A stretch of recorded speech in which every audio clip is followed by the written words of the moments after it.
Big Sills, 5 days and counting to the start of training camp.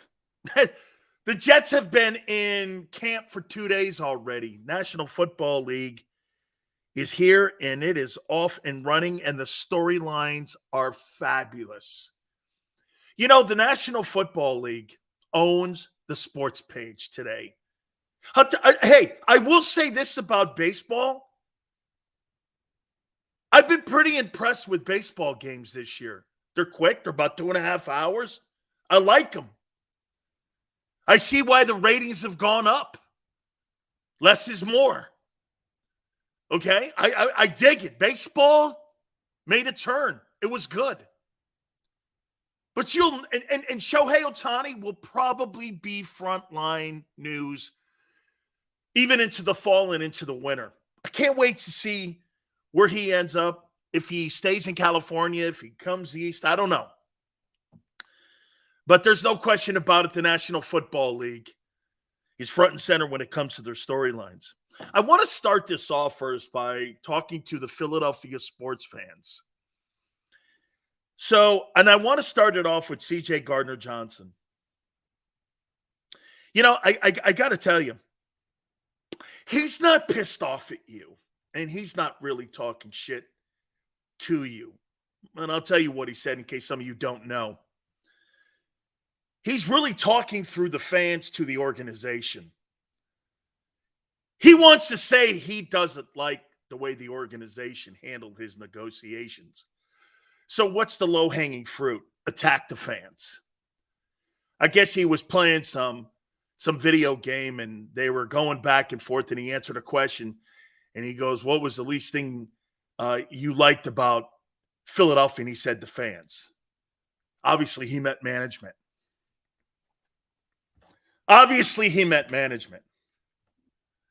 Dude, the Philadelphia sports fans are the best sports fans. Buffalo, I love what they do in Buffalo on how they love their teams. I love really any city that has civic pride for their football team or their sports teams. I love that.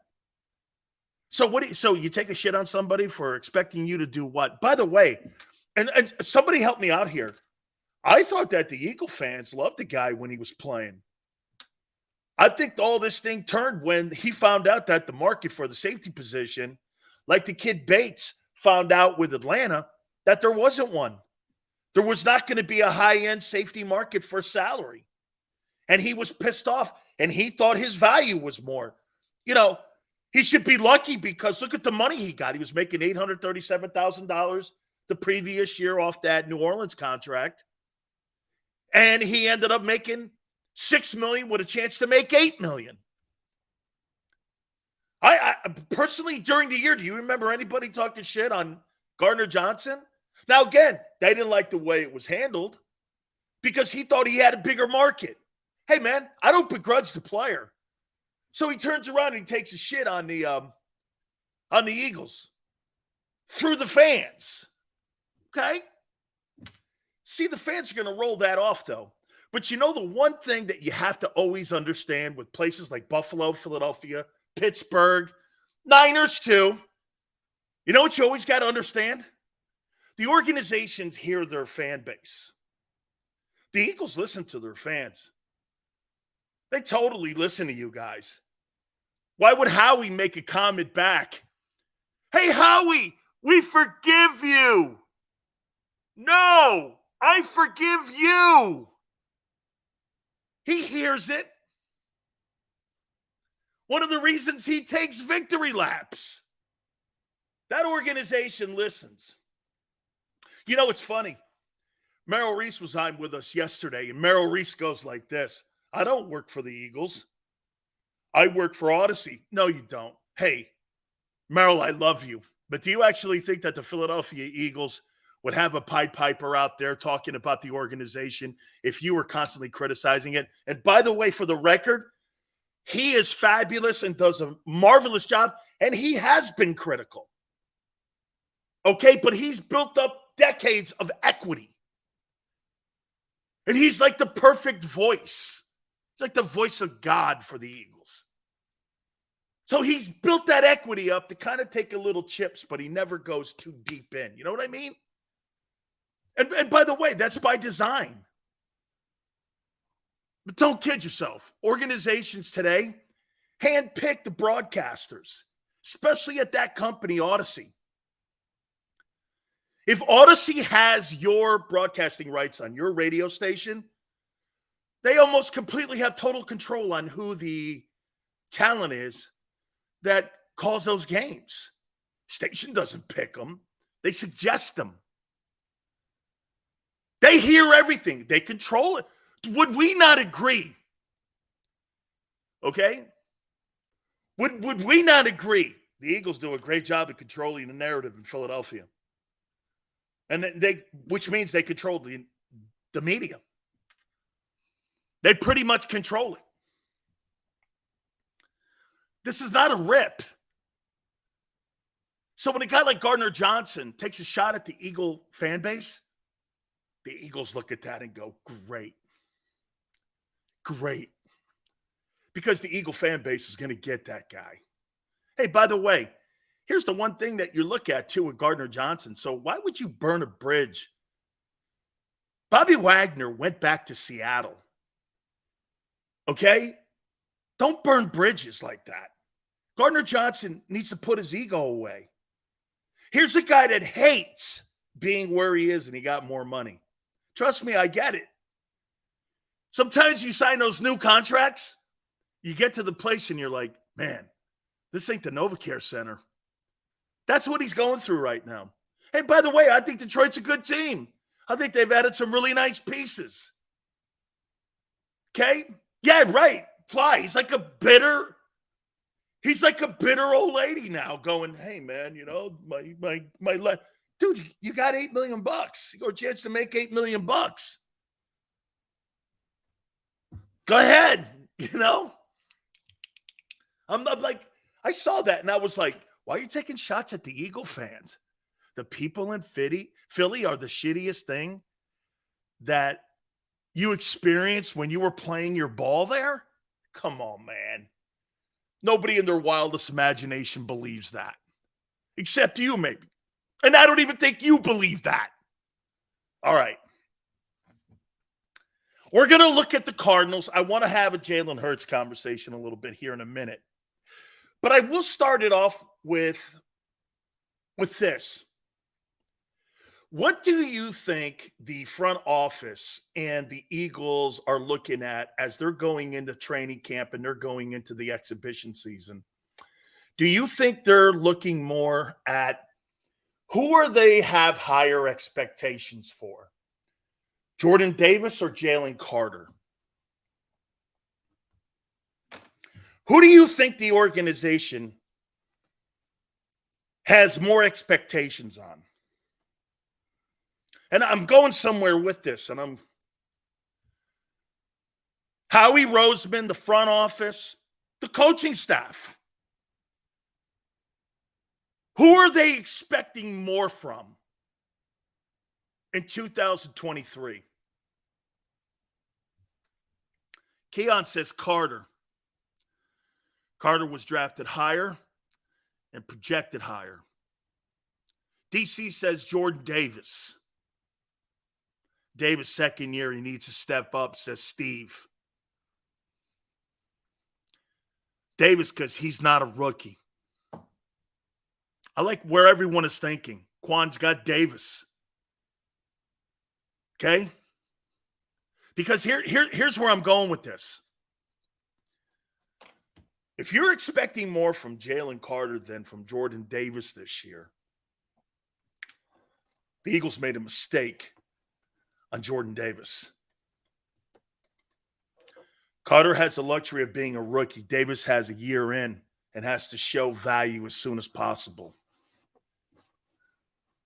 Oh, yeah, no. What Tone just said is absolutely true. If Jordan Davis by week 8 doesn't show improvement, you're going to start the conversation of not bust, but clearly not what they thought. I'm giving the kid till week 8, not the full season. If that kid doesn't show improvement, and I mean Jalen Hurts improvement, for being the 13th pick and moving up, I'm not going to go to bust yet. By the end of the year, I could. Because sometimes there's ebb and flows in a year. All of a sudden, a guy gets better, and a guy can be a slow starter in his career. Look at Brandon Graham. So you got to kind of there's got to be some patience. But see, you don't have a lot of patience with first-round draft choices. You're not drafting all pros. You're hoping to draft starters. Like Milton Williams can't start any games this year. Or there's a problem, Houston. I get if Fletcher starts. Fletcher's still the best defensive tackle as of July 20th. That's at the NovaCare Center. You want that to change. You want Davis and Carter to be better than him by the end of the season. Okay? So what I'm saying is, okay? So what I'm saying is, he has got to show really great improvement by at least week 8. Am I right when I say that? He's got to show improvement by at least the halfway point of the season. Or we're going to be looking at, again, an opportunity to sit here and go like this. He's not the guy, man. You know, I think the Eagles went into the draft and they drafted another defensive tackle, and they drafted another tackle to cover their rear end here. Because last year, what you come away with that season with Jordan Davis, I'll tell you this. I have more question marks on Jordan Davis than I do on Nakobe Dean, because here with Nakobe Dean, I just don't know yet. I want to see him at least play and get about 35 snaps in a game. I can't sit here on July 20th and go, I don't know if Nakobe Dean is a bust or he's not. I don't know. I don't know that yet. And plus, I'm probably going to give him a full year.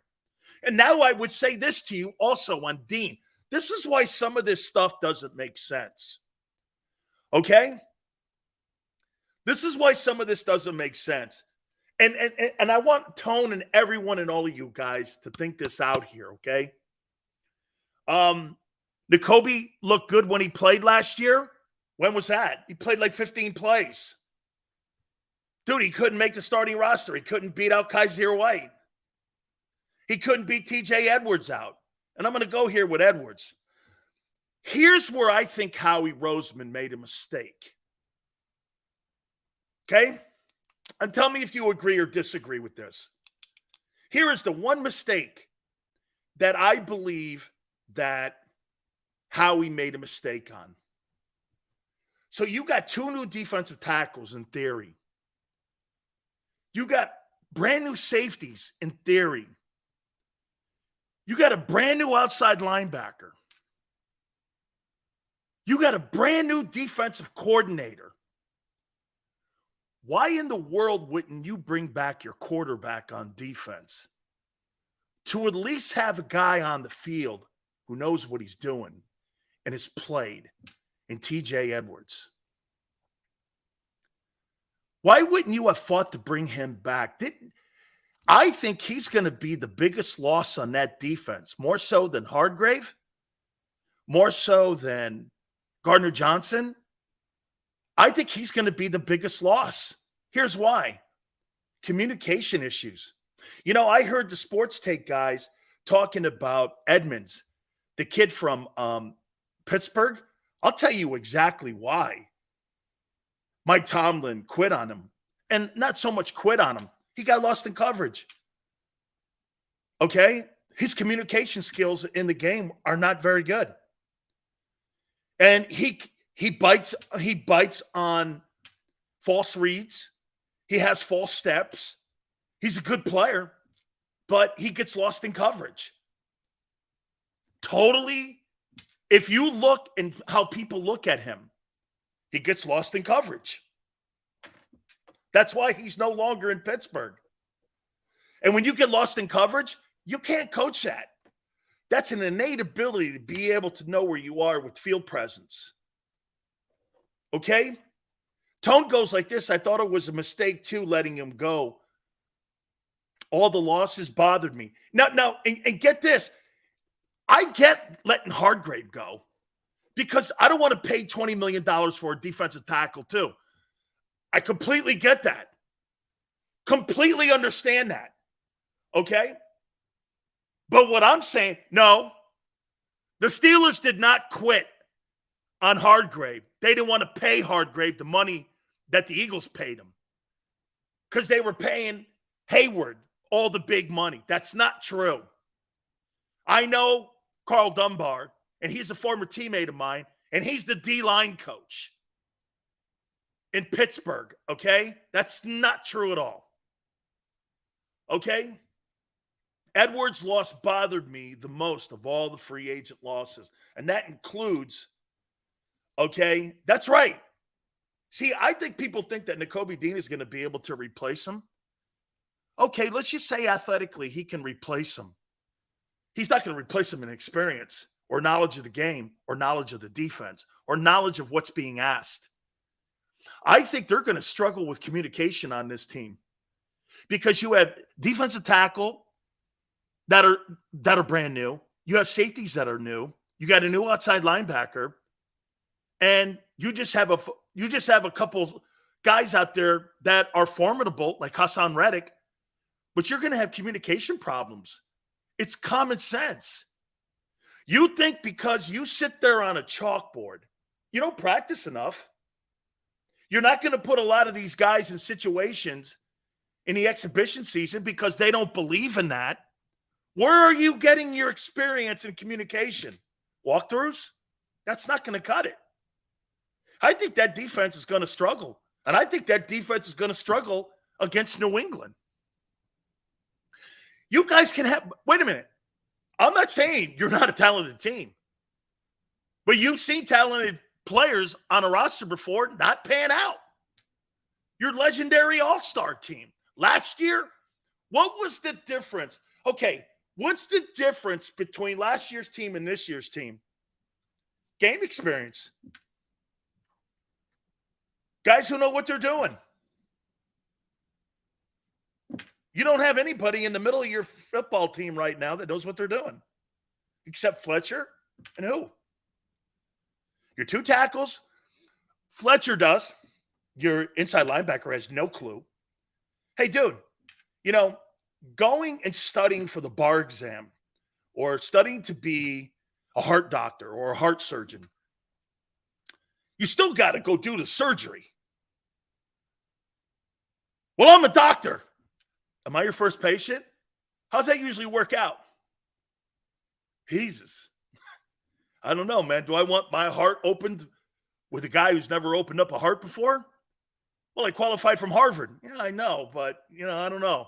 I might want the guy from City College who's done I'd rather have the guy from City College who's opened up 50 hearts and has done a remarkable job saving lives than a guy who graduated Harvard who's never opened a heart.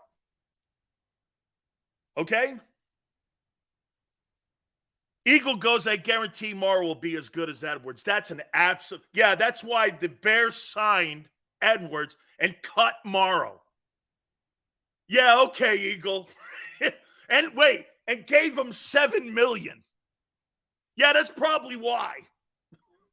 So we signed the Bears reject, and they signed our starter. Where do you think that that's an upgrade? Okay, Morrow will at least be white. Out of your mind, not true. Kaiser White was a good player on the second-ranked defense. Morrow had 100 tackles on the 31st worst defense in the league. What are you people talking about? Oh my God, dude. Listening to Philadelphia people talk about the linebacker, the safety position, and the running back position, I'm sorry, man. When you guys come here, I don't see that. I see organizations quitting on guys, knowing that they're not the players that they drafted.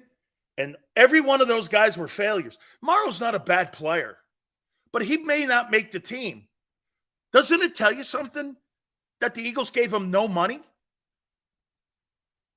He didn't have one nickel of signing bonus money. One nickel of signing bonus money. They're on the hook for Morrow for nothing. If they cut him, it's nothing. One thing I respect about the Eagle fan base is that they sure will protect and hype up a player on a team. But man, the delusion can get out of hand sometimes. Oh, they're completely delusional about this defense. This defense is not near as good as it was a year ago. Well, wait. This defense is not as experienced, not near as experienced as a year ago. You had professionals everywhere. You had veteran guys everywhere and guys who played great everywhere. You're not going to have that this year. You're going to have guys actually running into one another early on because of communication issues. Okay? You guys think you can just plug and play people who have never played before? You're going to be playing players this year that have never played with a coordinator who has 1 year experience on defense. Why wouldn't you have brought TJ Edwards back at least? I think that's going to be the biggest miss this offseason for Howie. You know, I get if you had an experienced Fred Warner and you brought a new coordinator in like they have in San Francisco, and you got an experienced quarterback on your defense like they do, they're not going to miss a beat because of Warner. But the Eagles are going to miss thousands of beats because who's your play caller? Matt Patricia also is a engineer. He's also an engineer. He got the head coaching job in Detroit and was a train wreck. Just because the Kobe Dean is smart doesn't mean he's going to be football smart out there. You have no idea. I don't. But I know this. Inexperience in whatever profession takes time to mature. Some of you guys think he's just going to walk in out there and be Mike Singletary. That's not going to happen. I think they should have kept Edwards, is where I'm going here. And get this, Edwards, in my opinion, now there's a comment that Edwards wanted to go because he's from that neck of the woods. He wanted to go back. So I get that. But, I mean, when you don't have experience out there lining your – did it not make sense? And don't you agree? The year previous to TJ Edwards being put in the lineup. Hey, and here, is TJ Edwards one of the best inside linebackers in the NFL? No. But he sure knows what they were asking. And did the defense not change when they implemented him into the starting lineup? Is that a fair thing? Did the defense change when Edwards was put in the starting lineup? I think it did. I think he lined guys up. I think he had great communication with everybody. The new guys he brought in, he communicated with them. He was your quarterback on defense. Wasn't the best player, but he was maybe one of the most important players, and maybe the most important player to last year's defense. TJ Edwards was the most important player to last year's defense. Okay? And you've taken that out of the lineup, and you think you're going to replace that with talent. The National Football League is not about that. How many times have you watched lesser talented people or teams win games? Shit, you had it handed to you in a Super Bowl. Happens every Sunday. Lesser teams, lesser players win. They do. Why? Because they're experienced. They have a feel for the game. Sometimes you look at a guy that plays in the NFL and you go, how'd that guy play 12 years? There's a reason. Technique, smarts, understanding the sport. Then you look at a guy like Andre Dillard and you go, so wait a minute, Andre Dillard is a first-round draft choice and Jason Kelsey's a sixth-rounder. How'd that work out like that? There's intangibles like you guys talk about with Jalen Hurts. Okay? I think that, again, see, all the new faces, and see, look at 215. Dean will be fine. Here's my question marks on Nakobe Dean. Hasn't played, and he's not big enough. That wasn't an issue with Edwards. He was big. He was tough. He was a run-fit gap guy. Wasn't the best cover guy. But I'll tell you what, he was instrumental in there. He is your biggest loss. Of all the players you lost this past season, offseason, he's the biggest. It's not Sayamalo. It's not Sanders. It's Edward. It's not Gardner Johnson. It's not Epps. My opinion, you're going to have a tough time replacing TJ Edwards on a very inexperienced defensive football team. Okay? You damn right instrumental. See, this guy just, what do you have, 150 tackles? How many tackles did TJ Edwards have? How many tackles did he have last year? Okay? Yeah, right. And you lost the guy for $6 million. How many tackles, Tone, did that guy have last year? 160 tackles. Not a chance in the planet Nakobe Dean has 160 tackles this year. Not a chance. Not a chance. By the way, 160 tackles should have put that guy's ass in the Pro Bowl. Should have put him in the Pro Bowl. That's a heck of a season. 159 tackles. So I love delusional Eagle fans. A guy who never played a year ago is going to walk in, have the communication NFL skills that Edwards had, and he's going to put up 160 tackles. You're out of your minds. You are out of your minds. Nakobe Dean will be okay. Okay. Hey, I'm not saying he's not good. I'm saying you got a lot on your plate.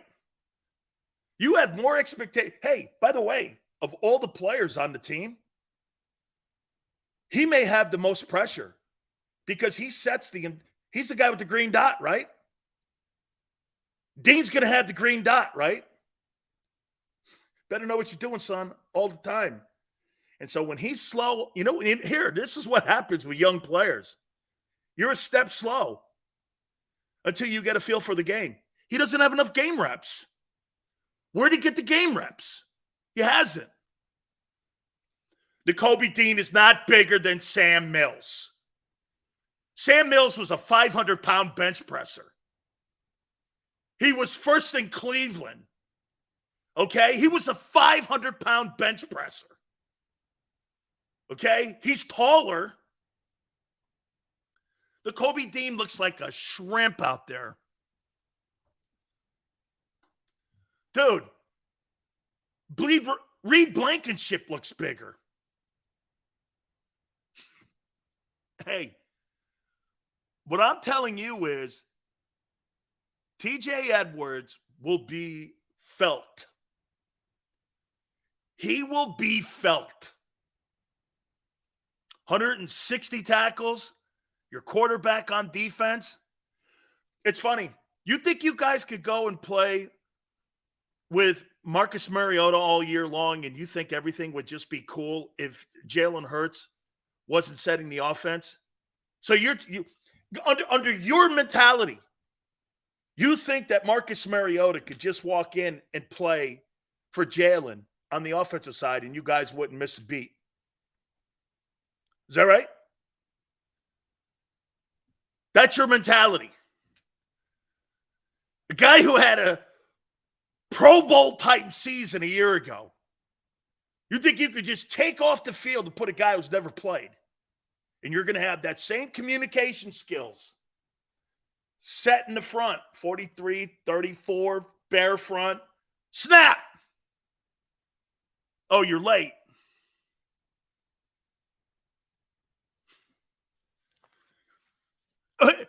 Leon brings a good point up. Tone. Sills is going to change his tune on Dean by midseason. I sure will if he plays well. I sure will. Because the players' production will tell us. Absolutely. I'm not saying he's a bad player. I have never said that. What I'm telling you is, you're, once again, like Jalen Hurts, jumping the gun on a guy who hasn't played 1 year, let alone one game. And you're telling me he's going to replace Edwards. That is delusional. Hurts is elite. No, he's not. He had an elite season. No, he's not. And don't get fooled by the money. I pointed out yesterday, Steve Keim. Hey, Kyler Murray's got a lot to prove. You know, I mean, he's got a lot to prove. He's got to prove he can win. Well, why'd you give him the $46 million then? What, because he's next guy up? Pretty damn dumb to me. The point is, Dean is unproven. Is that simple? And until otherwise, we'll be skeptical. We are right. Absolutely. It's not, you know what though, Tone? I'm not saying the guy doesn't have talent.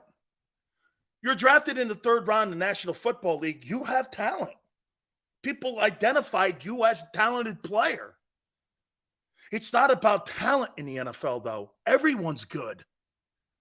It's about experience. It's about knowledge. It's about communicating. All of that comes with experience, and he doesn't have any. Sitting in the back chair in the linebacker room or in the defensive coach's room is not experience. Okay? The talent's not like Tone just, the talent's, no one's questioning it. You're here. The Eagles have identified you as a prospect that they believe. They obviously do. They moved off a guy with 160 tackles. And they think you're going to walk in there and do it. Okay? It's pretty, but here again, here's my problem. So then you bring in a first-year defensive coordinator. And this is why I say this. Sean Desai was not the first choice. They had their heart set on Vic Fangio to kind of have an experienced and that's why Patricia now I know was hired. Because you got a quarterback on your side of the defense who has no experience. So you need to get some experience, at least in your coaching. You have no experience at coordinator 1 year, and you have no experience for your quarterback on defense at linebacker, the guy with the green dot. That's a fact. That's not an opinion. They better hope those DTs do their job. Otherwise, Nakobe Dean is cooked. Yeah, and here's been the problem. The last 2 years, the Eagle defensive run defense has been marginal. But Edwards covered the marginal play. You think Nakobe Dean is going to cover the marginal defensive run defense the last 2 years? I'm very skeptical on that because I don't think he's built for it. Those two tackles better play great or this guy will be a pancake. I mean, I love delusional guy go. No, he'll be great. He didn't play last year. He didn't even start a game. He couldn't beat Kaiser Whiteout. He couldn't beat any of the guys they had a year ago out. I didn't even know he was active. Did he play special teams? Did Nakobe Dean play special teams last year? I don't remember him playing. I don't ever remember him playing. But he's going to step right in, and he's going to be Fred Warner. Oh, okay. You didn't see him? No, I saw him like a couple plays when someone got injured. Then I never saw him again. Yeah, a couple plays and then I never saw. Yes, he played 75% of special teams.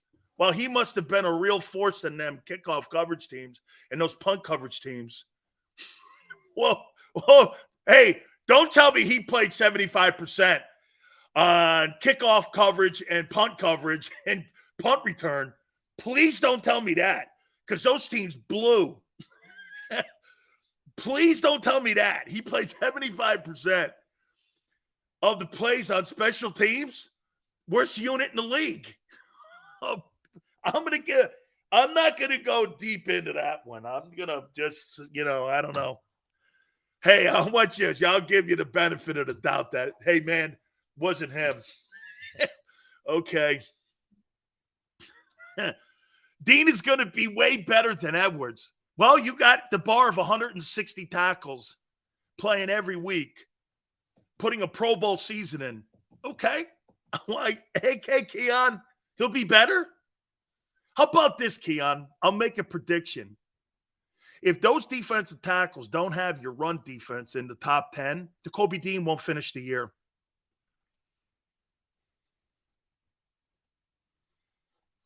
He won't finish the year. If those two defensive tackles have that defense, run defense, at around 13, I'll put 13 because that's an improvement from a year ago. 13. He won't finish the year. He'll have a shoulder injury. That's plagued him his entire career.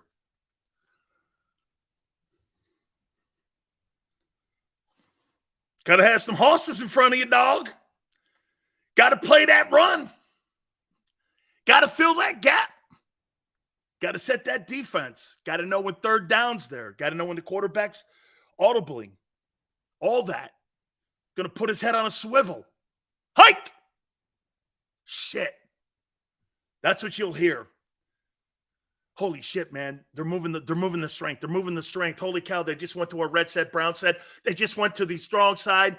What's the hash? Hut!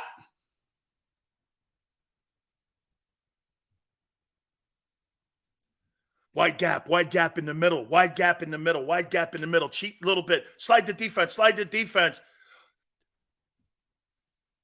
Brown 87. They're audibling. That's their hot color. That's their hike. And you've never done it.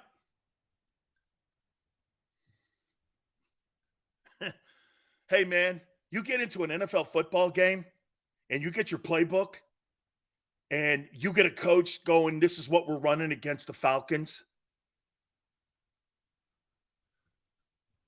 Bucks YG with a twist. Banjo coverage. 37. Hut! Damn, am I lined up right? These plays come like this. You look up, you got 5 minuses. You're like, holy shit. College, you get to kill people. NFL, it's technique, experience, head fakes, splits, slipping and scooping. And he's never played. And you're going to replace a guy with 160 tackles.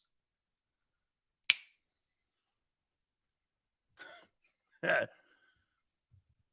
Eagles could draft Mother Teresa in the 7th round, and fans would call her a superstar in the making. I know, dude. Hey, by the way, one more time. Tone, I want to make sure that I'm underscoring this. I'm not saying the kid sucks. I'm saying he's got a lot on that dinner plate, man. It's not just about playing. It's about replacing a leader. It's about replacing the guy who knew what was asked of him and what that did. He was hey, when they put TJ Edwards into that football team and they put him in as a starter, they took off.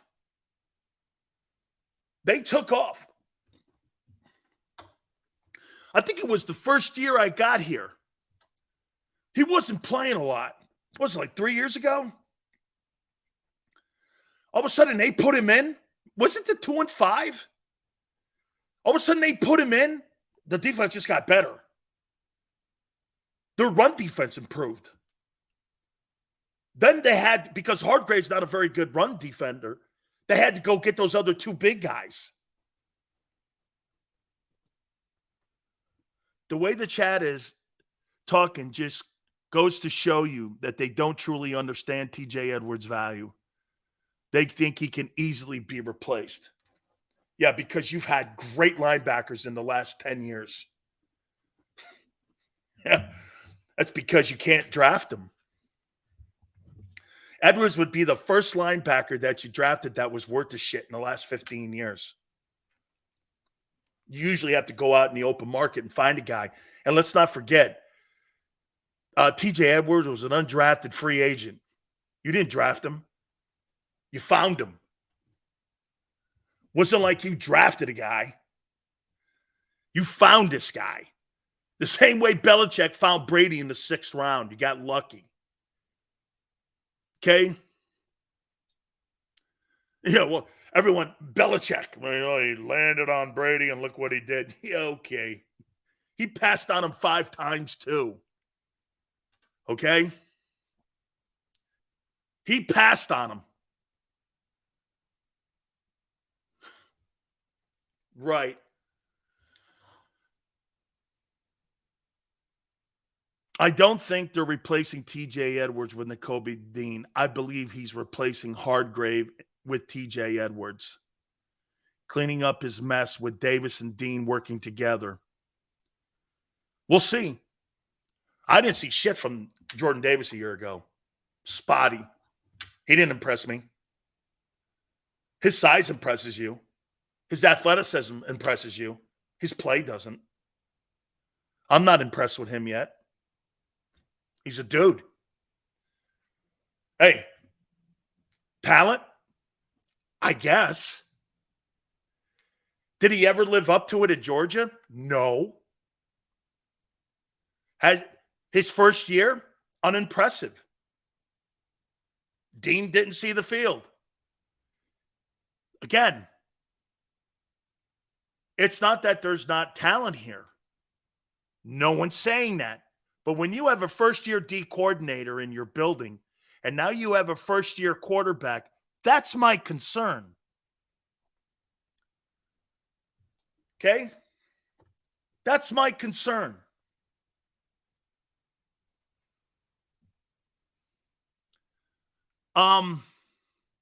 Hey, 85, I'm working on that still.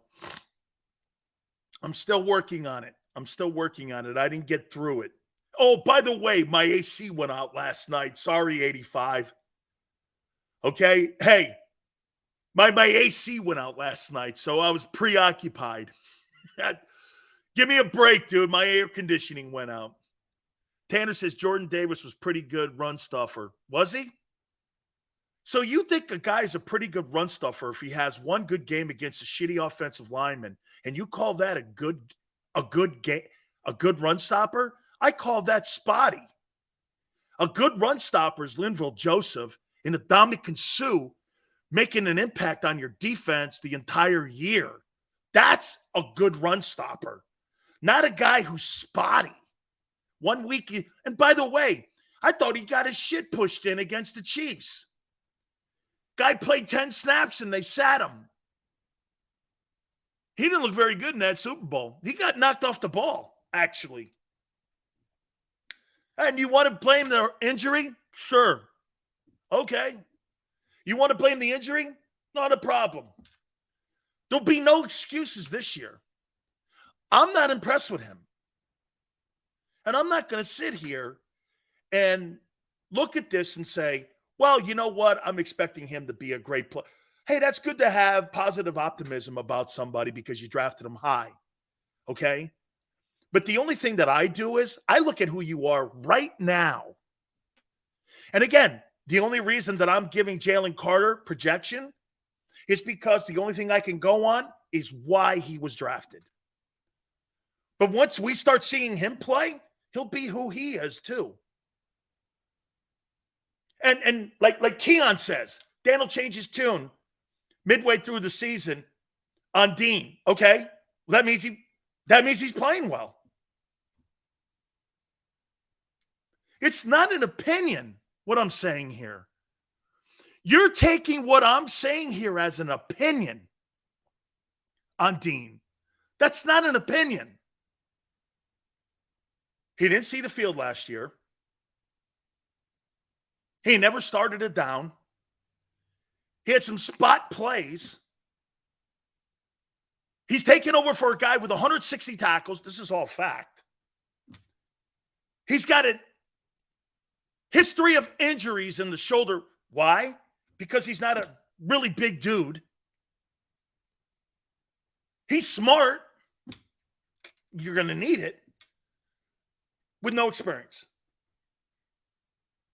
That's who he is. That's not an opinion. It's not an opinion. And again, my statement here is that I think the guy who's going to be felt the most is going to be Edwards. He's not the best player on your defense from a year ago, but he was the leader of the number 2 ranked defense in the NFL. And when you take the number 2 ranked leader, how about this? Jalen Hurts, Tone, all you guys. How many people think that the leadership of Jalen Hurts was important to the offense last year? I do. How many people think that the leadership of TJ Edwards was important to the defense last year? Oh, I do. He was the captain of the team on defense. Why? Green dot.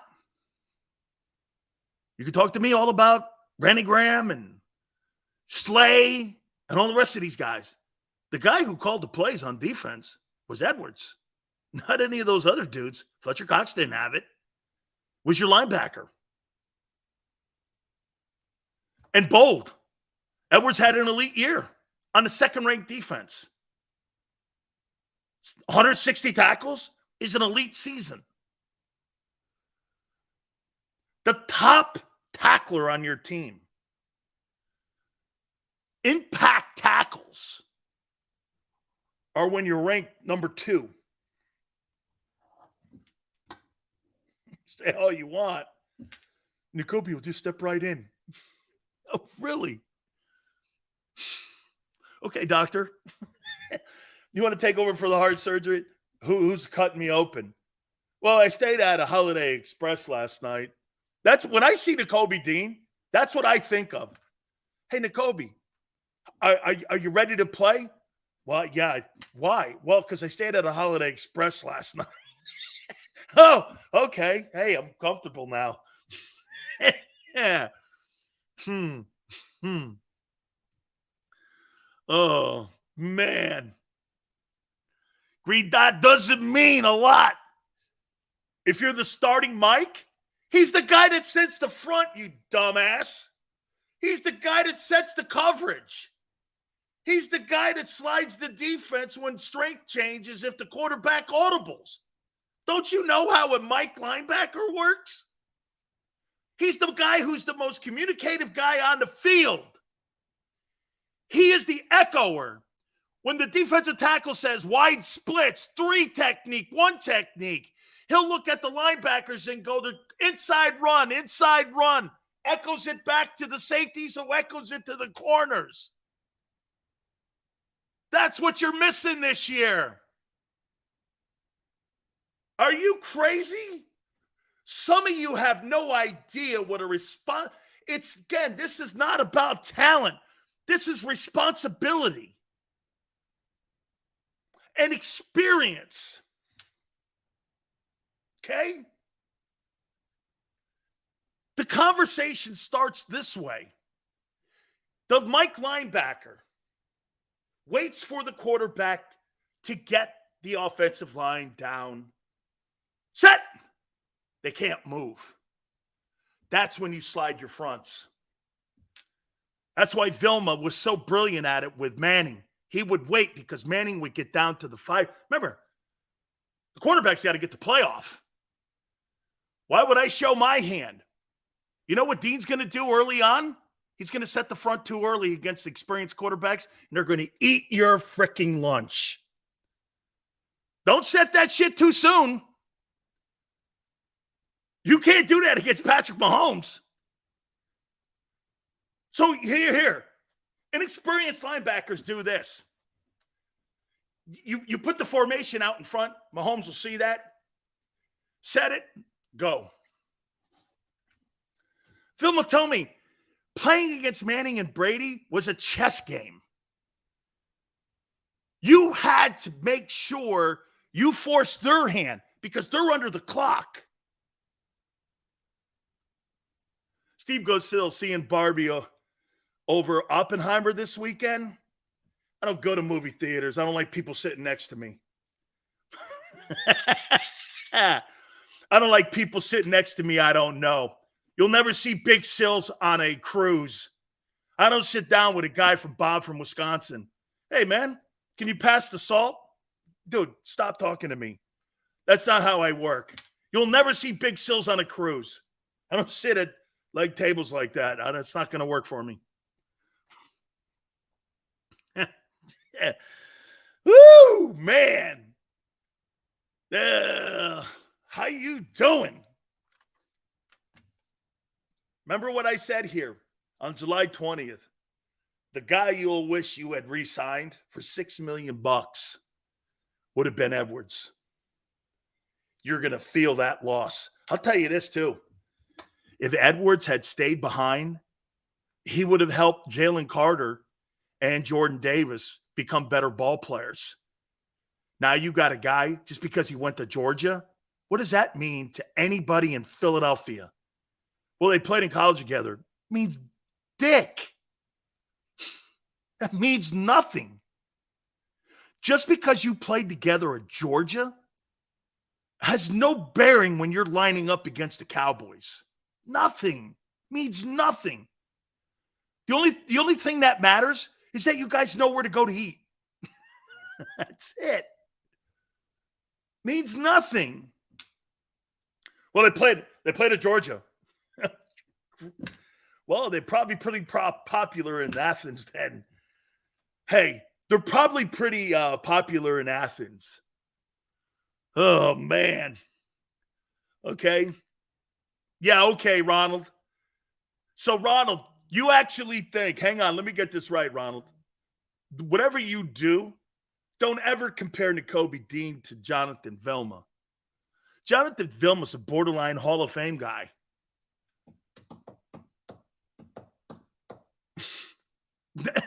Not even remotely close. Not even remotely close. Not even close. Vilma saw the field. Actually played on a Super Bowl team. Actually was the captain of a Super Bowl team. Talk to me about Jonathan Vilma and Nakobe Dean. Not really yet. There's some similarities, though. Smart, rangy, played at a great program. We just got to see if this kid can play. Okay, we just got to see if he can play. Yeah, and we'll find out. Alexander goes, yeah, I don't care if they played together in Georgia. I want to see them doing the NFL together. Alexander, that's right. That's right. And by the way, I've said this before. One more time here. The conversation was really supposed to be on, so you fired or let go your Jalen Hurts of your defense. And then you brought in a brand new coordinator who has limited experience as being a coordinator. And there's going to be what? That's going to be cool. And you got new tackles, new safeties, and new backers. And that's going to be why wouldn't you bring back Edwards? That blows my doors off here. Dude, I get letting the $6 million safety go. The $6 million safety, I get it. I'm not paying that either for that position. I'd rather draft a guy. I would. I'd rather draft a guy. And I get not wanting to pay $20 million, even though now we're seeing that position is becoming a premium position with the Quentin Williams deal and some of the other defensive tackle deals. Hargrave's deal too, man. $20 million. Hey, $20 million for Javon Hargrave? Wow. He didn't even make the Pro Bowl. Hargrave didn't even make the Pro Bowl and got a $20 million per year deal. That tells you how people do see that position still. What the running backs can't even get market value now because you know why? The market's changing on them. You know what's crazy about that whole conversation too? Real quick, with Barkley and them. How about this? Tone showed me what the salary cap number was, or what the franchise tag number was for running backs. I think it's like 10 million, right? It's like 10 million. The NFL owners have reneged on the franchise tag, theoretically, of running backs. They've reneged on it. Okay? They used the tags on the two elite guys. Three franchise guys. And I personally think you're going to see the end of franchise running backs. That number is going to continue to go down or not go up. I guarantee you next year it won't be 10 million. That thing will probably be 11, and it'll start crawling up, but not a lot. You are now seeing the NFL tell everyone they're getting rid of franchise running backs. Shit, if you're a running back in college right now, or if you're a running back in high school, you should change your position to either tight end or wide receiver. You should change your position. I would. I wouldn't want to come out of high school right now as the top. Like, can I tell you this? Joel Embiid is also being terminated. Yeah, we'll get 14 picks for him. No, you won't. Nobody runs the center. Nobody runs their basketball team through a center. You think he's got a big, strong market if you trade him? For who? Who's going to build their team around him? Shit, the Lakers don't even build their team around Anthony Davis. He can't deliver. The centers don't. There's no five any longer in the NBA. Not like we saw back in the day with Malone and them dudes. Shit, man, Ewing wasn't even a leader when it came to winning championships at the NBA level. You don't win titles. Jabbar didn't win one championship without Magic Johnson or Oscar Robertson. He didn't win one. He was in LA all them years before Magic showed up. MVPs, scoring titles. You're seeing that with the running back now. I give it to you too. Keon, the guy in Denver is the only guy. Sure, he's one of. There's nobody else. You don't actually believe that Joel Embiid's going to lead an NBA team to a championship. Nobody in their right mind believes that. By the way, last word on sports, 5:30. We're going to do a little college football. My friend Tony Siracusa is going to be with us, and we're going to talk to him at 5:30. College football is right around the corner as well. I think they're terminating the running back position. They're just terminating it.